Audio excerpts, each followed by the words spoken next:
Yeah. Steve Kilbey from church. The time is moving along. No, it isn't really, actually. Time is irrelevant. I wish we had all day. But we have to pick one more track just at this juncture. Well. See, radio's such a magic thing. The turntables are empty. You sitting there. You tell me an artist or an artiste, and I'll tell you a track. Oh God! I mean that's. You're interviewing me now. That's extremely difficult. I mean, there's got to be something that just stands out. Doesn't matter how old or how young. Do you like U2? Yes, I do. Have you heard Seconds? Yeah. Fine. Is that okay? Yeah. Right. Can you write on demand, or have you got to be? Do ideas swill around in your head for months, weeks, or can you say, well, look, I'd like to write on demand? I can write on demand or write on woman, if you like. It's a bit of levity there, folks. A little bit of reggae, demand and a woman.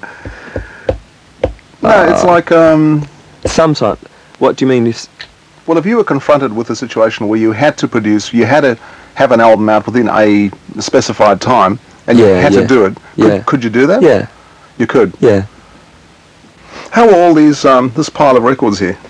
How what? This pile of records, your singles, albums. Yeah. How were they all written in all different ways? Sometimes, like as you said, I carry songs around with me for years before I even write down the words on paper. Other times I'll just go in, put my tape recorder on, and just something will come out straight away. So I kind of try and approach it as many different ways as possible. Sometimes mix the two. What would be the most unusual case in a songwriting exercise on anything you've written so far? I don't know. I don't know. I hear you sing songs, and I know your material pretty well, and you do wonder about certain songs. Well, which songs do you wonder about? She Never Said. She Never Said? Yeah. What do you wonder about that? Well, I just wondered what the circumstances were, or whether that was an old idea, whether it was spur of the moment, or... I wrote that on a synthesizer. I had a synthesizer, and it's just going bump, bump, bump, because it was later all translated into guitar. And I don't know, the lyrics just, when I needed some lyrics for the music, and they just kind of came out.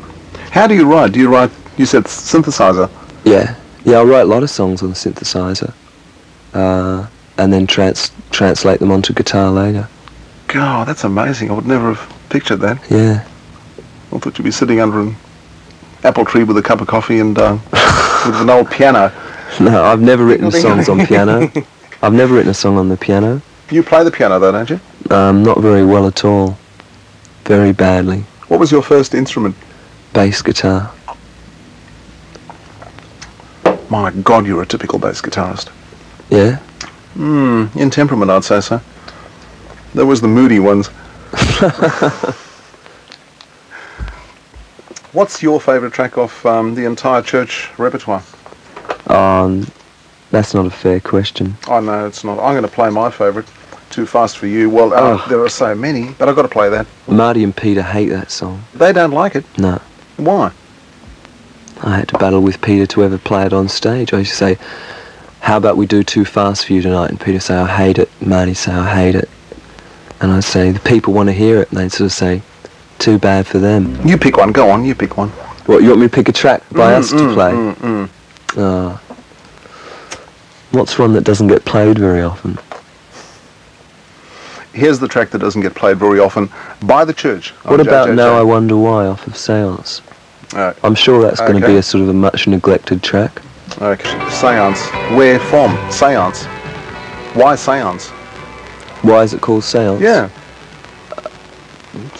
I don't know, well, it's just a good title for the album. It's a great title, but it's fascinating. See, it's like picking a name for an album is no more involved than like if you buy a puppy and you think, what are we going to call it? And someone says, let's call it, Spot. Well, see, there I go. And that's the same decision for an album. You think, we've got this album, what are we going to call it? And you think, should we call it you know. I'd like you to tell me about it. There's not much to tell, really. We had to record. We signed a new deal. We were with ATV Northern Songs. We signed a new deal with EMI, and they said, lads, how would you like to go in and record an album in January? And we said, yes, please. And, you know, they said, okay, be in the studio on the sort of 2nd of January and start. So that's what we more or less did. We went in there, and I had sort of 15 songs, and we sort of, or 20 songs, whatever it was, and the rest of the band said, yes, we like this and we don't like this, and we went in there and recorded the ones they liked. I've got to play Electric Lash. Electric Lash. It's a bit about the other members of the band. The other members of the band. How well do you get on? Do I get on with them? Pretty well. It's weird being in a band because it's a mixture of friendship and business in a way that I don't think many other people would mix it. You know, we all have when we're on the road, I always stay with Richard. Richard and I always share a room, and Martin and Peter always share a room. Which means I suppose I probably know Richard and I know each other better than I know Peter and Martin, because, you know, I know that I get into bed of a night and want to turn the light out, and Richard wants to keep the light on because he's, you know, he wants to listen to his cassette player and things like that. So we don't know those kind of things about each other. Yeah. It's strange, I guess.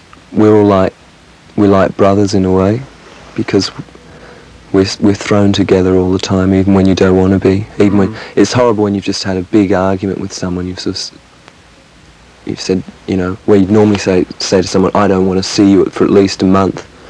You've had a big row with someone, and then 10 minutes later you're sort of all sitting in the car again, and you're driving off to another gig, and you got to say, you know, I'm sorry for what was said before.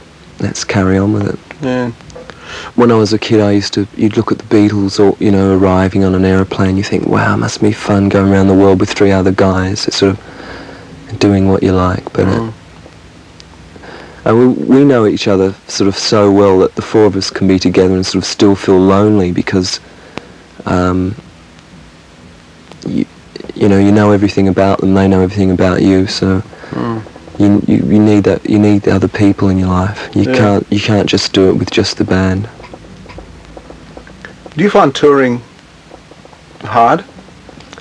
Not performing, but all the things that go with touring. It's not hard like I've had 9-to-5 jobs, and they were hard. Like I was once, when I was 16, I was a labourer on a building site, and that was hard.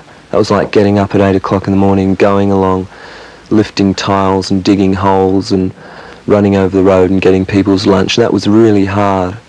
And being in a group, being on the road, etc., that isn't hard in that sense. But there's sort of so many strains on you in other ways. Like it plays havoc with your mind all the while. That's hard. It's hard not seeing your friends and family, and that's hard. And being somewhere where you don't really want to be, you know, when you'd rather be somewhere else. What's the most conducive thing for you, for your songwriting, I mean? In what situation? Just to be off for a few weeks, get away from things? Yeah. Just to be at home and no pressure. The phone not ringing, and knowing I don't have to sort of, you know, that the car isn't going to come around and pick me up and take me off to Newcastle or somewhere to play that night. Right. What star sign are you? Virgo. You are? Yeah. Fucking thought so. I read it somewhere. You don't believe in all that stuff, do you? No. But it's just that sometimes the coincidences are just a bit too much to ignore. Yeah. Tauruses get on with Virgos. Do they? What are you, Taurus? Yeah. Anyway, another song off the top of you. There's so many songs that come off the top of your head this afternoon. Today, this morning. What? One of ours or one of those? No, just one of those. Something. Anything. What about something you've heard lately? What about Wind Chimes off "Smiley Smile" by the Beach Boys? Wow. Yeah, okay. Okay, Steve. I'll go and find it. Church, which I really have good reason to suspect Stephen doesn't like. Then you don't like that song. I don't that like much. It's No Reason. Well, you like it. Who said that? Earlier on, you said that you didn't want it to be a single. No, Thought maybe you didn't like the song that much. No. I like that song. You know what's wrong with that song? What? It takes too long to get off the ground. It's slow to start moving. Maybe. Well, I didn't approach it like that, you know. I'd had this song written and I saw no need for the drums and the hooks and everything to sort of start sort of 2 seconds into the song, because it's like it's like a film. Some films take a long while to start. Well, it depends what you mean. I like sort of fiddly little things and things that don't get started for a long while. I don't want everything. I think that's the trouble in this world, is people want immediate gratification. They want a song to come on the radio and they want instantly to they want to go straight into the chorus or the big hook. Yeah, but I'm talking as a radio person rather than if I take the album home, that's a whole different story. Sure. I'm just talking about the radio, which seems to be the constant demand.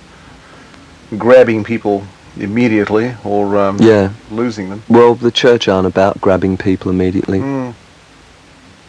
I'd rather... It's really good you've got that attitude, actually. Well, it is. Because you could have... I could have conceived at one stage that you could have started developing a singles mentality, or... At one stage I could see that. But that's... And I'm glad you've stuck to your guns. That's the beginning of the end. As soon as you develop that singles mentality... Oh, sure. That's when it's all over. Oh, well, obviously. And... So when you're writing...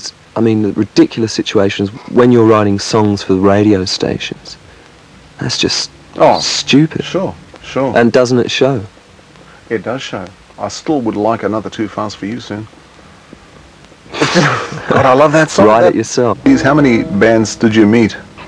How many bands did I meet? Well, did you meet a lot of musicians? I met J.J. Burnell from the Stranglers. I met a couple of guys out of The Only Ones that Richard and I sort of had a jam with. Right. And can I play one of their songs? If you want to. Yeah, Another Girl, Another Planet. Well, Another Planet. The Only Ones. What I was getting round to was asking you whether any of these people you'd met overseas had heard your music. Yeah. And who of these people liked your music the most? I hate dropping names, really. No, I know I've already done that. Listen, Steve, forget about dropping names. I mean, it's just an academic question.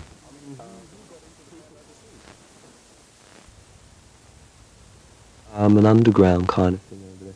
Much the same way as, say, The Only Ones are here. You know, like, not many people know about them, but people who do know about them sort of really into it. Well, that's how we were overseas.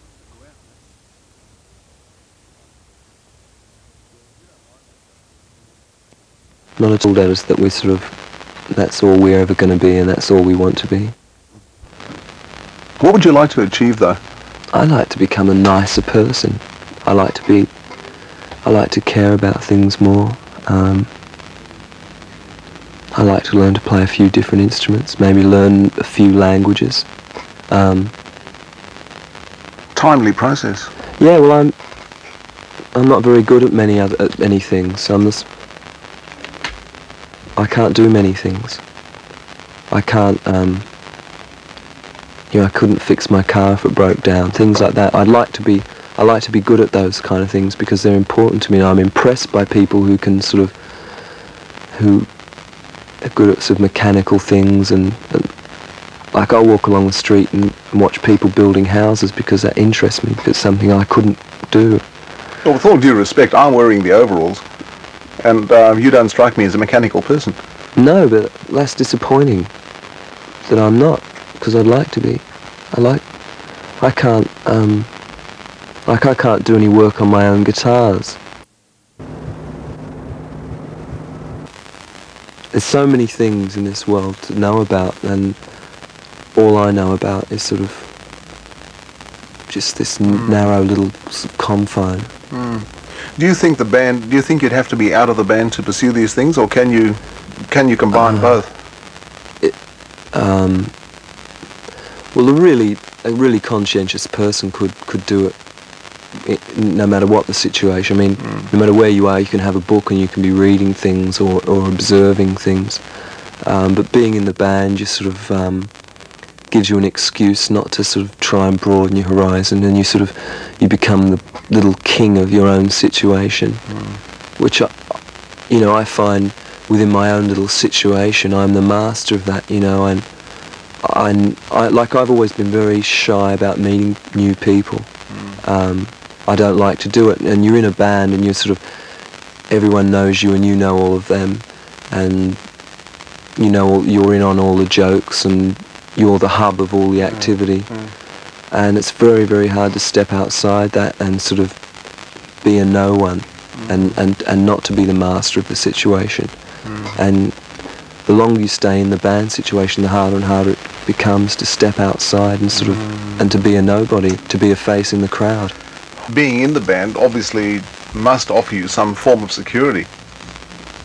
In a sense, it would have to. Yeah. Because say the band blew up tomorrow. Yeah. What would I do? Would you handle that quite easily, or would you miss? No, it'd be horrible. It'd be horrible to think it wasn't. I really miss the other three people. But what about? I really would. What about what? Well, what about the audience? What about No, the whole? no, I don't No? miss that. No, I wouldn't miss that.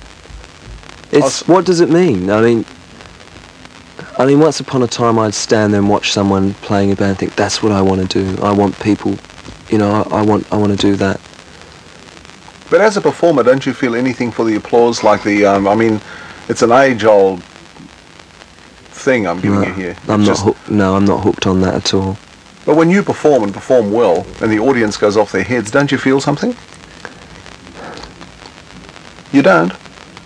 I feel happy that I've made those people happy. Yeah. I feel relieved because it's a business, and that's you've pleased them. But I'm not Laura Branigan or someone says, I got this thing in me I want to give to those people, and I just love that feedback. I'm not into all that. It isn't, it's a fleeting ego gratification thing. But we come off stage and we can walk off stage at a huge concert, and a minute later we'll be sitting there sort of talking about something completely different. You can't live your life for that. Yeah. It's really hollow. Well, I agree. But I just wondered how you felt emotionally about audience. I'm really awkward in front of audiences. The criticism has often been levelled at us that we're a rotten live act. Yes. And yes. I've heard you say that on air. I've heard you say, "Oh, the church. Oh, I like the records, but don't know about live." Ooh, yeah, but Stephen, you admitting it, aren't you? Because it's true. Well, you don't go out of your way to jump around and carry on like a bunch of yahoos. But what does someone? I mean, what would someone think? They're sitting in the audience watching me, knowing I am going out of my way to jump around and be a yahoo. Why do they want me to do that? No, but that's the simple. That is just performance. That is just if you go and watch someone, if you go and see someone and act a Broadway play or whatever, you go not only to hear the music, but you want some kind of visual to. But sure. And if someone is motivated by their music to jump up and down and be a yahoo, then fine. Then I like that too. But with me, my music, my words, the way I feel about my music, it isn't a jump. Doesn't make me want to jump up and down and say, "How are you? Do you feel all right? We're going to kick ass for you tonight, Sydney." It doesn't make me feel like that. I think it's enough.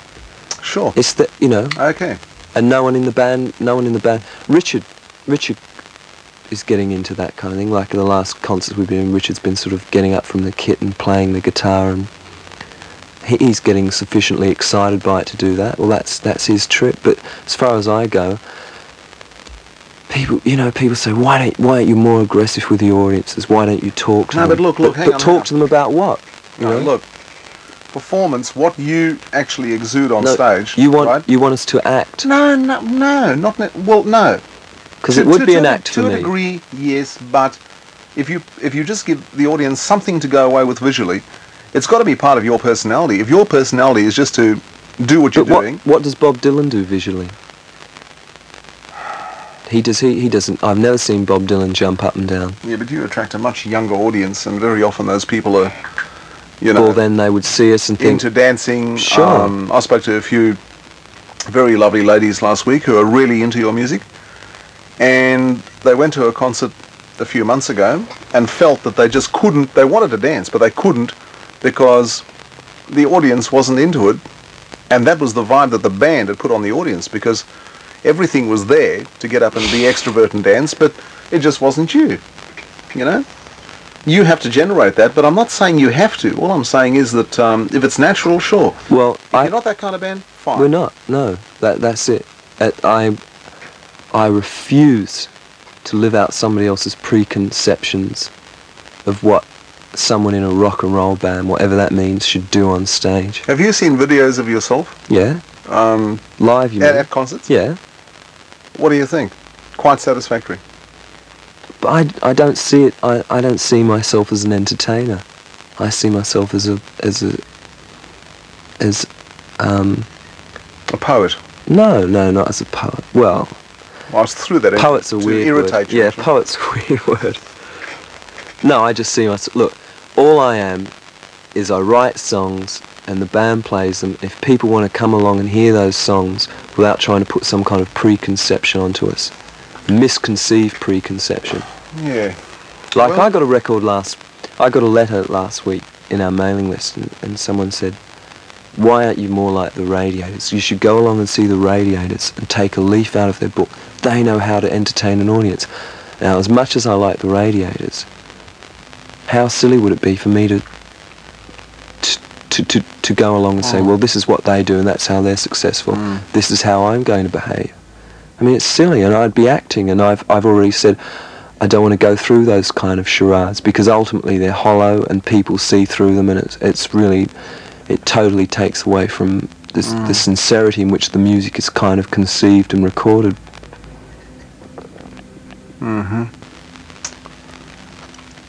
Yeah, I honestly do understand. But if people think we're a dull live act, then don't come and see us. Don't come and see us. But that's all I can say. If you don't want to see four people playing their instruments and doing their best, then don't bother coming. Yeah, I mean, every concert we did overseas, bar two, we got 2 or 3 encores. Well, you've just blown me down in flames. Really? Because that's overseas, really? Yeah. We played a gig in Germany and they wouldn't let us go. They just wanted... So I've just spent 10 minutes making an idiot of myself? No, not at all. No, you've made a career out of it. Out of being an idiot? Oh, thank you, Stephen. No, where's that eject button? Yeah, come in, Ivor. The chair you're sitting on is actually a trapdoor. When I push this button, you're back on the street. A lounge room has been honoured by your presence. It's been really, really good talking to you, and I hope you've enjoyed it. Yeah, I hope someone's gotten something out of it. I still feel that there's so much to talk about, but we should leave that for another time. Okay. And good luck with the next few months and whatever.